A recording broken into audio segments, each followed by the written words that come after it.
like, oh, I got no strings on me. There's no, that Pinocchio thing. And I'm like, no strings attached. And it was just born right there in the taxi cab. Okay. So this album was without Lou Pearlman.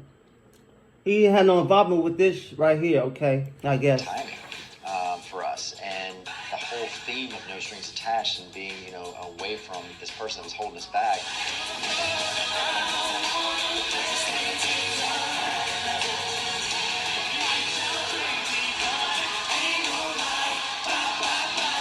Okay, now that makes sense. Bye, bye, bye. That's okay. I get the connection. Okay, cool.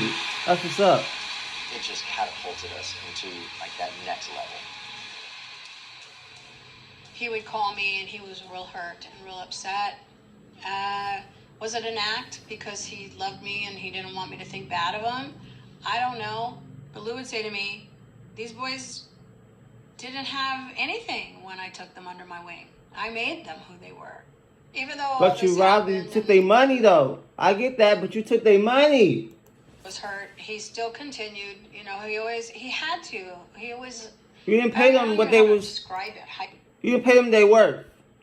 Is what I'm saying. His mind was always going. When Backstreet Boys and NSYNC were going strong, Lou was also creating other groups. Okay. He created Innocence, which was his first girl group. I don't remember them. Y'all remember them? I never heard of this group, Innocence. But Old Town. Girl band in the midst of all these boy bands we felt like super special. They were talking about us being like the next NSYNC. So why would anybody wanna? Cause was this not publicized the shit that Backstreet and NSYNC went through? So I don't think why would anyone want to associate with them? Or why would any group want to associate with a Lou Pearlman after the history with the other two groups, the Backstreet and NSYNC? Maybe that wasn't publicized like that. That wasn't top of the news. I don't remember. I was a little kid. I was young during this time, but yeah, maybe that's what it was. He created C-Note, his Latin-based band. We were the next one slated to hit that success that Backstreet and NSYNC did. So everywhere we went, we were the next big thing. And he created Take 5. It was like boy band boot camp, basically a big house that we all lived in. Lou definitely tried to have the family vibe always going. He was looking for the third big breakthrough. Before my experience with Lou, my mom already spent many years, developing my brother, but when he turned 12 years old, we never saw him anymore. Lou was like, well, there's talent in Aaron. And then I sold 5 million records before I turned 10 years old with my first album with Lou. I created LFO. Yeah, LFO was big, but none of those bands ever got to the success of what the biggest one I would say I get the most sense Old Town. I remember Old Town. They was on the Inspector Gadget soundtrack. They had a song, Cause I Want It All or Nothing at All. Y'all remember that song? I don't know if they gonna mention Old Town, but I seen Buddy from Old Town. He popped up and just popped up. Go back to part 1 and 2. You might have seen one of the Old Town members pop up from time to time. I'm throwing this little 2 cents in conversation. And I just think not because they weren't talented enough, the time had moved on. But I'm gonna have to check out some of these groups though to see. The way bubbles burst. It just seems contrived. It seems put on. I think he was a little bit behind the times musically by that point. He needed to still seem like this mogul, and they believed in him. And he had to keep up, not with the Joneses, because he was the Joneses. People were trying to keep up with him. So I just think he got sucked into this vicious cycle of, I have to one-up what I'm doing. I have to get more money. Stop ripping out people. Stop taking their money. Maybe people will be a little more trusted. Maybe you have a little more success. Maybe not financially as you was before because you paying your artists fairly. But still, you get what I'm saying? What he needed was bigger than just C-Note. He needed a distribution deal for all his artists to get that big chunk of money to keep his thing going. And so because of that, we suffered from it. And he basically ruined, 6 record deals for us. The currents of musical taste were starting to flow against him. Lou's idea was that let's make a television show. He looked familiar. Or is that the young guy that, I don't know. I don't think he looked like the black dude from S Club 7. But that's not, I think that's the young manager dude. I think that's him right here, this black dude. I think that's, are they going to show him? They showed him already. I think that was him when he was younger. This guy right here, I think that's him when he was younger. You know, so. We'll show people how these bands are created. Making the band was the perfect combination of reality Before TV, Diddy? which was kind of Making the band this before P. Diddy? just starting up, and the boy band thing was just kind of petering out. They put those two things together and made these people characters that young girls could care about. Like, you'd be crushed if the one that you liked didn't make the final cut. Even though we had known that NSYNC had been screwed over, even though we had known Backstreet had been screwed over, those boys are like, wait. Lou Pearlman's involved? I'll never forget there was a break in the day when Lou Pearlman came walking See, out of the O-Town. auditioning room. It was like, we'll see you inside. Ashley? Like, That's his name? That's for a boy named Ashley? Okay. that. I was like, oh my God, Lou Pearlman. Something different. You talk to me. When you come back, So hold on, what he just say? Run that back song. we'll see you inside, or something like that. I was like, particularly ruined. It was that let's make That young girls could care about. Like, you'd be crushed if the one that you liked didn't make the final cut. Even though we had known that NSYNC had been screwed over, Mhm. even though we had known Backstreet had been screwed over, Right. those boys are like, wait. Lou Pearlman's involved? I'll never forget there was a break in the day when Lou Pearlman came walking out of the auditioning room. It was like, we'll see you inside, or something like that. I was like, oh my God, Lou Pearlman, you talk to me. So, seems like despite the legal and the shit that he did to his artists, the Backstreet Boy, the NSYNC, that Backstreet Boy, the NSYNC is so popular, thanks to him, so to speak. Mother look the better he did. Yeah, he stole your money. Yeah, he stole their money, but look how successful they became. So, I guess I wouldn't look past it. Come back But I guess other people after this think little differently. break. Gotta have him sign. Nothing Every wrong with that. band he's created so far says he's crooked, and they're leaving, and they're suing him. He's the guy giving you the paperwork to sign with his company, and you're like, what do we do? You're not really in a position of power as the young. I would make sure I understood what the contract say. That's what I would do. You know, knowing that he screwed over the previous groups he was managing. Now I'm a new group coming through in the game. I want to make sure I don't get ripped out like they did. You know, they were successful, so I see he knows what he's doing as far as taking talent and making them successful. But I'm not trying to get ripped off like they did. So what this? Let me make sure this contract is fair. It's a fair contract. Hasn't had any success yet. Lou has all the power. Clyde Davis and Lou. Okay. We signed the contract because that was the opportunity on the table.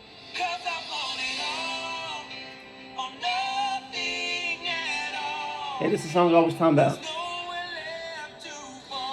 You look at what you generated. You sell almost 10 million albums. You have these #1 songs. We were grateful for the opportunity, but you realize I could have made this much working full-time at Starbucks. And that's disheartening. But you're in this weird position as a young performer to either take an opportunity or not. My attorney had told me this is a bad contract, but it's a record contract. His exact words were, I don't know how many more of these you're going to see. He did obviously have success with Backstreet, and NSYNC was starting to have success. I was with them when they signed their contracts with Lou. When we received our contract, I took it to my entertainment attorney, and he literally looked at me and said, you will be committing career suicide if you sign this. See? And I signed it. When you When you're young, I guess. there were a lot of signs that said, yes, do this. And there were a lot of signs that said, no, don't. And I jumped. You do want to be successful. You do want to work with one of the biggest names in music. And so it's a real dilemma that you find yourself in. So it's sort of out there that Lou had this dark quality to him where he would use his power and influence to try to manipulate young performers into these really questionable scenarios. Mike Cronin, who worked for Transcontinental Records at the time, pulled us aside and said, look, here's the deal. There's rumors about Lou. We don't know. It's unconfirmed. He might have a thing for boys. You know, Lou would come into the rehearsal room. Cause you say he's free in the booty? Lou Pearlman free in the booty? Is that what you saying? Guys, let's see your abs, take off your shirts, this kind of stuff, where it feels like, oh, maybe this is part of having a mentor of a band who wants to make sure you're No, in good it's shape. not. You don't never sell your body to be a star. That's not the way to go. Don't think you have to sell your body to be a star, a famous celebrity. No, it's not That's worth what he it. would always say. You gotta I ain't be never able been in to no situation like that. But it ain't never worth it. sell teen magazines. You gotta be in good shape. Take off your shirt. Let me see your abs. I don't know too much about Lou's private life and what he was into.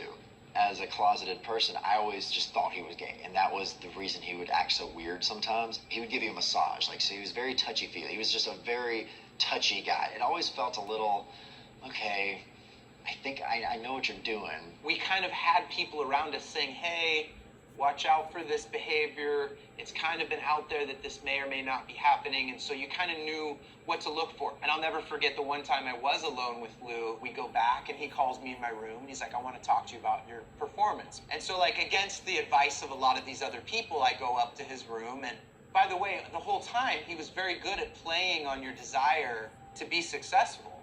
And he would say things to me like, you know, you're the Justin Timberlake. You know, you're the Nick Carter. But you gotta stay in shape, man.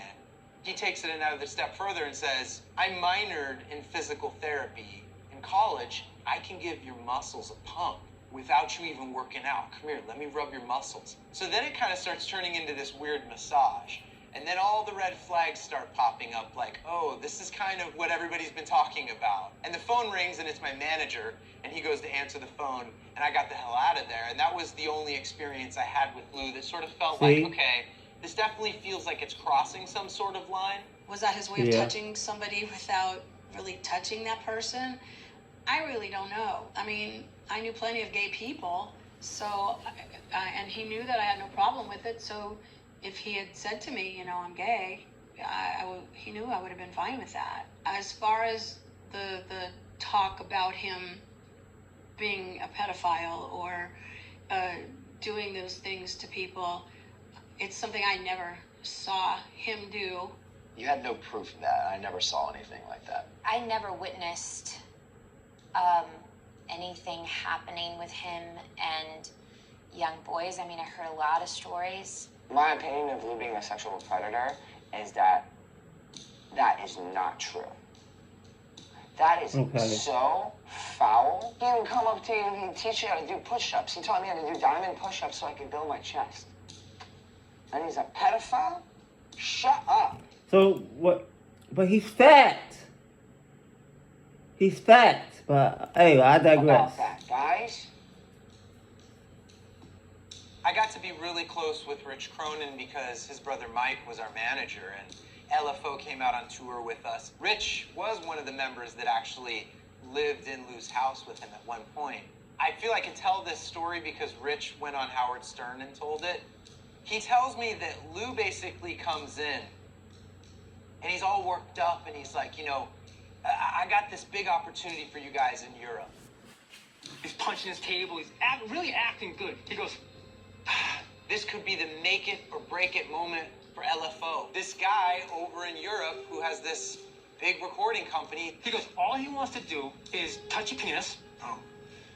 And I don't know what happens after that. Just pretty much touch your penis and, you know, play with him. That's how they do business over there. I don't want you to get freaked out. We got to do what's right for the band. No, you don't. And so I'm going to let you practice on me so that we don't go over there and blow this deal. And guess what else? In college, I was a psychology minor. I'm going to help you get through it mentally. He goes, well, think about it, guys. Don't say this. Don't you fucking tell anyone. Nigga weird, dog. He had his tanning bed in his house. I didn't know this at the time, but, you know, you take your clothes off to get in the tanning bed. He was recording the whole thing. So he would show all the boys the video of us girls getting naked and getting into the tanning bed. That felt pretty darn violating. And he would always say that, oh yeah, you know, the Innocence girls come over here in town all the time and you can see right in there from here, you know, stuff like that. you know, oh yeah, I got every channel that you could ever imagine here, even the porn channels if you want. It all comes back to wanting to impress everybody and make them feel like, you know, like, oh man, you go over Luz and you can do whatever you want. 100% that was a way for him to like be one of the cool kids and to also in a way like earn their trust. He had cameras everywhere in that house. You know, I've spent the night there. I've been there a couple of times. I've seen the setup that he has. And it's quite frightening. I mean, it's like something out of a horror movie set. The control room was in his bedroom.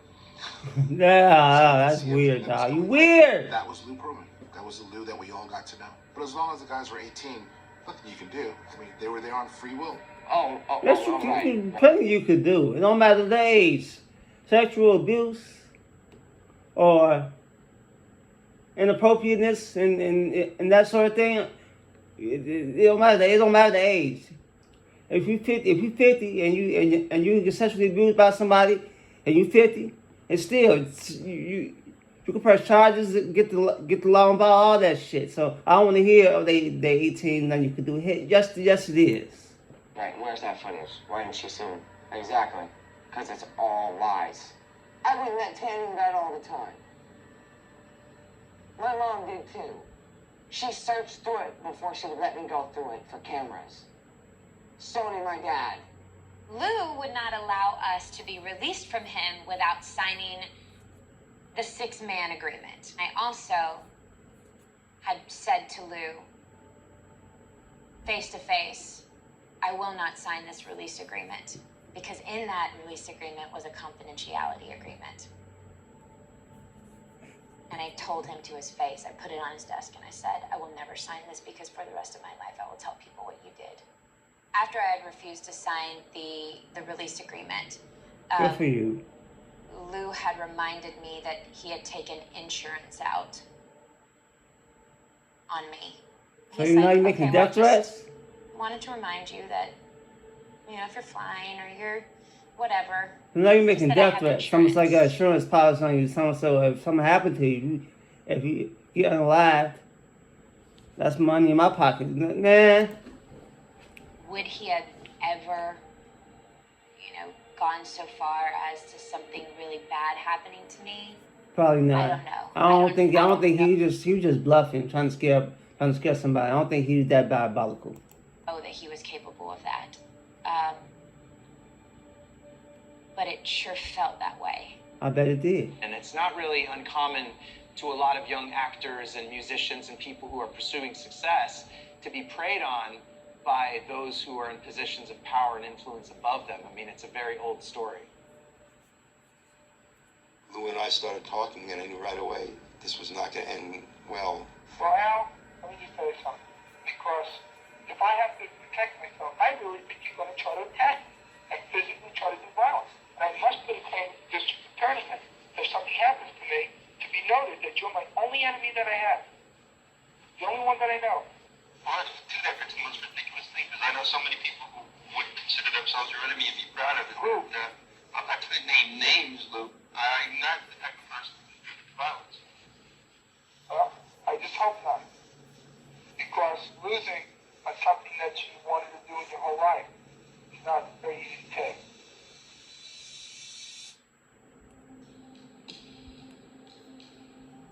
Lou expanded Transcontinental into a number of other businesses that extended beyond the music business. He bought TCBY, the yogurt company. He bought Chippendales, NYPD Pizza. He expanded into over 100 different businesses and grew Transcontinental into this sort of global entity. Orlando actually gave him the key to the city, and he purchased an internet-based talent agency called Options Talent. The problem with it was that he had purchased a company that was already under investigation for fraudulent activities in the state of Florida. My name's Jacqueline Dowd. I was an assistant attorney general and bureau chief of the Economic Crimes Unit in Orlando. We, at the Economic Crimes Unit, had an investigation going into this company that we thought was deceiving people about modeling. They would approach people in shopping malls and stadiums. I'm going to set you up with a photographer. You need to have some good pictures taken. You spend a lot of money on the pictures and nothing else ever really happens. We started getting consumer complaints, and we got them in a volume that really did tell us we needed to take a look at what was going on. Okay. So it's the same like he just invested into a company that was already on that was already going south. Hey, sucks. And literally from day one, he would have to stop the meeting because he was being investigated by the FBI. And no joke, the FBI would come in to interview him. Somewhere along the line here, a new attorney general came into the picture.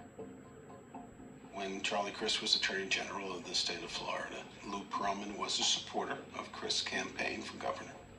Charlie Crist was the beneficiary of some of Lou Pearlman's contributions, either in cash or in services. Why is this guy, who's the attorney general, not interested in this huge scam with thousands of victims? See You that know why? photograph over there, and I turn around. Money talks. It's a picture of Charlie Crist and him. When you got money, you can make things go away, or make things be forgotten about or overlooked. Shaking hands, looking like the best of chums. He says, well, he's going to be our next governor. I said, oh, really? And he says, yeah, and I'm going to make sure of that. They did invite us to tour the offices. We drove out there and walked through the offices. I was a little suspicious, though. Well, look over there. There's where we do this part of the operation. Over there, that's our website. The whole time we were there, nobody looked up at us. They were so busy working. It struck me as odd because if 8 people walked through my office, everybody would be looking at them. Who are you? Why are you here? You know, it just seemed staged. Exactly. And I later found out that it was in fact staged for our benefit. On Monday morning, I went into the office and I was asked if that resolved all of my concerns with the business. And I said, no, there's some things we need to follow up on. It was made clear to me that my services were no longer needed. I thought it was really sad that you could buy your way out of an investigation. It's not how it's supposed to work. Mm-hmm. Charlie Crist is now a United States congressman representing this Tampa St. Pete area.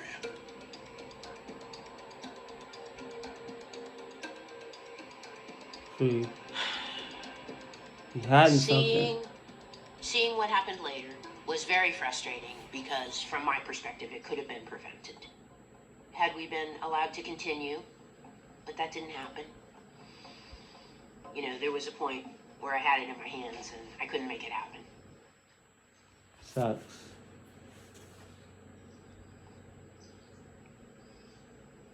Women love a man that can dance. Doesn't have to have, drink a million drinks before they get out on the dance floor. I always had the greatest time just dancing. And once in a while, somebody wanted to follow me home, and that's okay too, but I was just there to have a good time dancing, and got to be pretty good about it, I guess. That's What, the going home or the dancing? The dancing. Probably both. That was a bit before you. Yeah, it's okay. I got my stories too that we won't talk about. We first found out about our investment opportunity here with Pearlman when her mother left her a sum of money, and we thought to put it as safe as possible and plan the rest of our lives around this money. 2006 now, okay. I was a financial writer and personal finance editor for the St. Petersburg Times, which is now known as the Tampa Bay Times. I started getting a few calls, letters from people asking me about Lou Pearlman and Transcontinental Airlines. And some people sent me their paperwork, and I could tell by looking at it that there was something very fishy. Yeah. We didn't get any bank returns to show that we were making money, any financial statements or anything to show what our money was doing for us. Nothing. This went on for couple of months on the phone. Where's our checks? They're not here yet. It'll be coming. And then when you just call, then you couldn't even get through to anybody. My father and I drove up to Orlando to check it out. And so we were wanting to see this insurance policy, and it was in a vault. It was in the safe, and only Lou could bring it out. I mean, come on, it's a piece of paper. Are you sure we came all the way up here?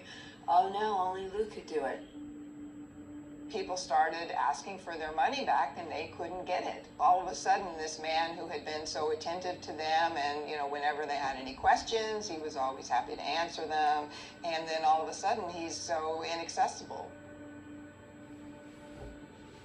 The big case that we had was dealing with a contract dispute with the Backstreet Boys. Well, as it turned out, Mr. Perlman then utilized a different law firm to effectively collect the money. He decided that he was going to cheat us, so I sued him. Okay. On the final day of the trial, the judge has entered a judgment in your favor for $16.5 million. He arranged for a bank wire transfer from a bank in Munich, Germany, and it didn't show up. We can't find a bank by that name in Munich. I don't think it exists. I'm laughing now. He wouldn't want to be in my shadow at that time. Suffice it to say, wanted to make the scorecard right. I'm sure he knew eventually there'd be a day of reckoning. I won't reveal all of my thoughts because I couldn't have done what I wanted to do to him. I remember getting a call from an attorney here in town who was had actually represented Lou Pearlman. And in the course of that lawsuit, Lou had submitted a financial statement which basically indicated he had little or nothing.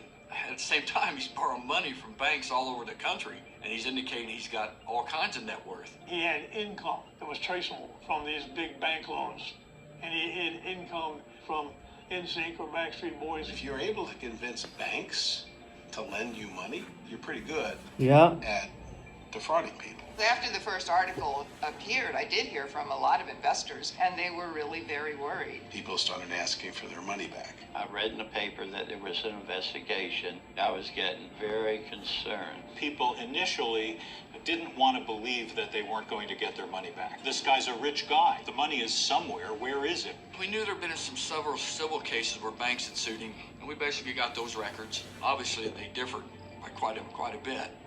One of the FBI agents I did a lot of work with by the name of Scott Skinner came to me and he says he looked like he had a possibly promising bank fraud case involving Lou Pearlman. One of the first things we had to do was to accelerate our timetable. I think he knew right then it was a criminal matter. So I think he started looking for an exit strategy at that point. I don't know how you spent your Valentine's Day in 2007, but I spent mine getting a search warrant for the residence and at his business. We had the pieces that we needed to be able to bring our case against Mr. Pearlman.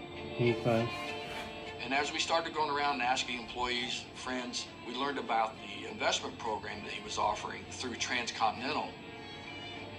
One of the days where come into the office and chains on the doors. The FBI is here and they're going through paperwork in everyone's office, looking for things. His business, by that point, there weren't many people there, but there were a lot of documents, and his desk it looked like he had just abandoned it. The safe said his residence were cleaned out. It clearly had the look of someone who had left in a hurry. And it was clear that our case was not going to just be a bank fraud case, but that there was going to be an investment fraud case, and we were looking upwards of over $100 million. Damn. Lou wasn't a dumb guy. He was a smart fellow, and I think he knew that the writing was on the wall, and the sooner he got out of town, the better.